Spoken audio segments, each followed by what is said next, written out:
ಕೋಲಾರ ಜಿಲ್ಲಾ ಕೃಷಿ ವಿಜ್ಞಾನ ಕೇಂದ್ರ ಹಾಗೂ ಭಾರತೀಯ ಕೃಷಿ ಸಂಶೋಧನಾ ಪರಿಷತ್ತಿನ ನೇತೃತ್ವದಲ್ಲಿ ಆಯೋಜಿಸಲಾಗಿದ್ದ ವಿಕಸಿತ ಕೃಷಿ ಸಂಕಲ್ಪ ಅಭಿಯಾನಕ್ಕೆ ರಾಜ್ಯ ಸರ್ಕಾರದ ಜಿಲ್ಲಾ ಉಸ್ತುವಾರಿ ಕಾರ್ಯದರ್ಶಿ ಏಕರೂಪ್ ಕೌರ್ ಚಾಲನೆ ನೀಡಿದರು. ಪರಿಸರ ಸ್ನೇಹಿ ನ್ಯಾನೋ ಗೊಬ್ಬರ ಬಳಕೆ, ಡ್ರೋನ್ ಮೂಲಕ ಔಷಧಿ ಸಿಂಪಡಣೆ ಪ್ರಾತ್ಯಕ್ಷಿಕೆಯನ್ನು ನೀಡಲಾಯಿತು. ಬಳಿಕ ಕೇಂದ್ರ ಸರ್ಕಾರದ ವಿವಿಧ ಕೃಷಿ ಯೋಜನೆಗಳು, ಮುಂಗಾರು ಹಂಗಾಮಿನಲ್ಲಿ ರೈತರು ಕೈಗೊಳ್ಳಬೇಕಾದ ಕ್ರಮಗಳ ಕುರಿತು ಮಾಹಿತಿ ಒದಗಿಸಲಾಯಿತು.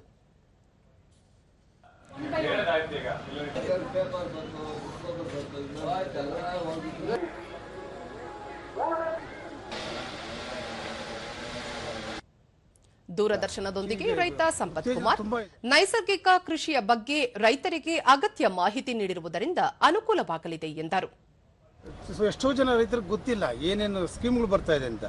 ಅದೆಲ್ಲ ಗೊತ್ತಾದಾಗ ಅಳವಡಿಸ್ಕೊಂಡಾಗ ತುಂಬಾ ಅನುಕೂಲ ಆಗುತ್ತೆ. ಅಭಿಯಾನದ ಮುಖಾಂತರ ಸ್ಕೀಮ್ಗಳೆಲ್ಲ ತಿಳಿಸ್ತಾ ಇದ್ದಾರೆ.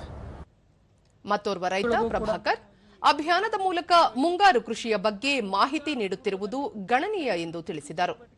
ಮಾಡ್ತಾ ಇದ್ದಾರೋ ಅವಾಗಲಿಂದ ಅಳವಡಿಸ್ಕೊಂಡು ರೈತರು ಸುಭದ್ರವಾದಂಥ ನೈಸರ್ಗಿಕ ಕೃಷಿಯನ್ನು ಅಳವಡಿಸ್ಕೊಂಡು ಆಸಕ್ತಿ ಇರ್ತಕ್ಕಂಥವ್ರು ಮುಂದೆ ಬರಬೇಕು ಅನ್ನುವಂಥದ್ದಕ್ಕೆ ಈ ಅಭಿಯಾನ ಬಹಳ ಉತ್ತಮವಾದಂಥ ಅಭಿಯಾನವಾಗಿದೆ. ಕೃಷಿಕ ರಮೇಶ್ ರೆಡ್ಡಿ, ಮಣ್ಣಿನ ಆರೋಗ್ಯ ಹಾಗೂ ಬೆಳೆ ವೈವಿಧ್ಯತೆ ಕುರಿತು ಅಭಿಯಾನದಲ್ಲಿ ಮಾಹಿತಿ ದೊರೆತಿದೆ ಎಂದರು.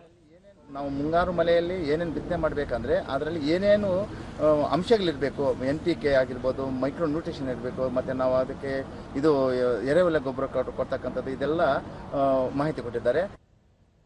ಇಫ್ಕೋ ಸಂಸ್ಥೆಯ ಅಧಿಕಾರಿ ಚೇತನ್ ಕುಮಾರ್, DAP ಹಾಗೂ ಯೂರಿಯಾ ಬಳಕೆಯಿಂದ ಉತ್ತಮ ಇಳುವರಿ ನಿರೀಕ್ಷಿಸಬಹುದಾಗಿದೆ ಎಂದರು. ಬಳಕೆ ಮಾಡಿಕೊಂಡು ನೀವು ಬೆಳೆಗಳಿಗೆ ನಿಮ್ಮ ರಸಗೊಬ್ಬರಕ್ಕೆ ಪರ್ಯಾಯವಾಗಿ ನಾವು ದಾರಿ ಹುಡುಕಬಹುದು. ಈ DAP ನಮಗೆ ಕೆಮಿಕಲ್ ಗೊಬ್ಬರಗಳು ಏನು ಯೂರಿಯಾ ಆಗ್ಬೋದು, DAP ಗೊಬ್ಬರ ಆ ತರ ನಮ್ಮ ಪರಿಸರಕ್ಕೆ ಹಾನಿ ಮಾಡತಕ್ಕಂತ ಗೊಬ್ಬರಗಳಲ್ಲ ಇವು. ಕೃಷಿ ವಿಜ್ಞಾನ ಕೇಂದ್ರದ ವಿಜ್ಞಾನಿ ಡಾಕ್ಟರ್ ಶಿವಾನಂದ ಹೊನಗಲ್, ದೇಶದ 700 ಜಿಲ್ಲೆಗಳಲ್ಲಿ ಸುಮಾರು 1.5 ಕೋಟಿ ರೈತರನ್ನು ಅಭಿಯಾನದ ಮೂಲಕ ಸಂಪರ್ಕಿಸಲಾಗುತ್ತಿದೆ ಎಂದು ಹೇಳಿದರು.